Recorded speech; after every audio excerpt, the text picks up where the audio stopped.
Minister of Higher Education and Training, Nzimande, has been interdicted against placing University of South Africa under administration. The order was granted this morning. This comes as administration was meant to begin today. On Monday, Nzimande notified UNISA of his intentions. The decisions come after independent assessors revealed financial and other maladministration of a serious nature which affects the effective functioning of the university. Nzimande's decision comes after an application brought by UNISA's former registrar, Professor Stuart Mutata, on June the 20th in the North Gauteng High Court in Pretoria declared the council is no longer properly constituted after the resignation of several members. UNISA National SRC President Nathi Mabilane joins us now to further discuss this. Nathi, thank you so much for your time this afternoon. Let's first get your reaction to this decision by UNISA to interdict the Higher Education Minister Nzimande against placing the institution under administration. Thank you very much. Allow me to greet the viewers at home. We are glad that the UNISA SRC and the Council was able to be able to block this thing and interdict the minister. We don't think that UNISA is supposed to be placed under administration because even the report itself had been taken under review. So we are glad that the chairperson of the council, through the collective, they were able to interdict what the minister was able to do.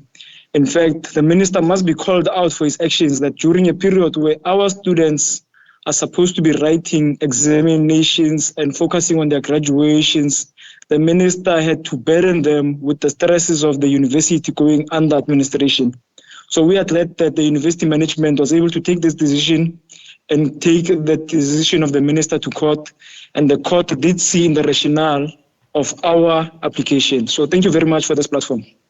Let's talk then about the report. I mean, just for the benefit of our viewers, of course, the damning assessment report is by Professor Themba Musia, and the Ministerial Task Team report chaired by Vincent Mapai found that there were several incidents of mismanagement, financial irregularities and poor student services at the institution. In as far as poor service student, in fact, even the maladministration report findings, how concerned are you though as an SRC? Now, of course, we are concerned at some of the issues that were raised in the report, but we are not also naive to the fact that the report lacked a lot of information and it was full of inconsistencies and did not have substantial evidence and proof of the allegations that were being made. In fact, when you read the report, it reads like a blogger magazine full of gossip mongering that does not even make sense to even us, the SRC, to a certain point. So it is unfortunate that the minister took that report and just wanted to implement it and put the biggest university under administration without properly dissecting the facts that have been raised and that have lack of facts that were not even raised in that report. So we think the decision by the university to take the report under review is a solid move and it should be welcomed.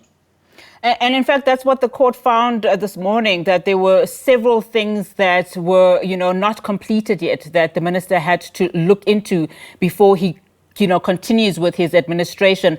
The court mentioned, of course, that on the 24th of August, the minister was ordered to refrain from implementing any of the report's recommendations until the resolution of the two distinct applications contesting it. Can you talk to us about how far those applications are at the moment, if you know? Because we know one of them was initiated by UNISA's council chairperson, James Maboa, who was seeking an interdict to prevent Nzimande from appointing an administrator. And then we know, of course, that the other application was brought forward by UNISA's Vice-Chancellor, Professor Puleng Lenkabula. You just talked about it now, initiating proceedings for an order to review and set aside Musia's report. Do you know at this point in time how far those applications are? We don't have the exact timeline on when we should expect the decision of the court, as it is sub judice. So we wouldn't rather want to comment on those type of merits of the cases, but we are confident in the leadership of the chairperson as a chairperson of council that they did take this decision soberly, so to take those reports under review, because even us as a layperson, when you read that thing, you can tell that there's too many inconsistencies and there's too many gossip mongering. You know, so even when a council and other stakeholders had to be present in Parliament, they raised the similar issues to say that the report is full of inconsistencies and therefore it should be set aside. And UNISA is too big for us to then just place under administration on the basis that a few colleagues, a few members of management are not getting along. So I wouldn't want to comment on the merits of the case, but all I can say is that there is a lot of inconsistencies within the report, and we welcome the decision of the court today to say the minister cannot put this university under administration. You mentioned, of course, that the timing by the minister was ill-informed, particularly because of the student affairs. Currently, students are writing exams. But just talk to us about the morale on the ground in as far as the students are concerned. I mean, this must place pressure on them, I would imagine. Also, it speaks to the credibility of the university as well. The morale is extremely low. I mean, students are writing exams as we are speaking, but because what was trending yesterday is that UNISA will go under administration, many of those students don't even know what administration means, right, at a practical level. So the morale is extremely low. We've got students who are writing this morning who are not fully focused on their exam because they don't know what their qualification will mean for them once they are done with the institution and they have passed all of their modules. So what the minister did was extremely irresponsible of him, and he must be called out for those actions. All right, Nathi, I appreciate your time. Thank you so much for coming through. UNISA National SRC President Nathi Mabilane.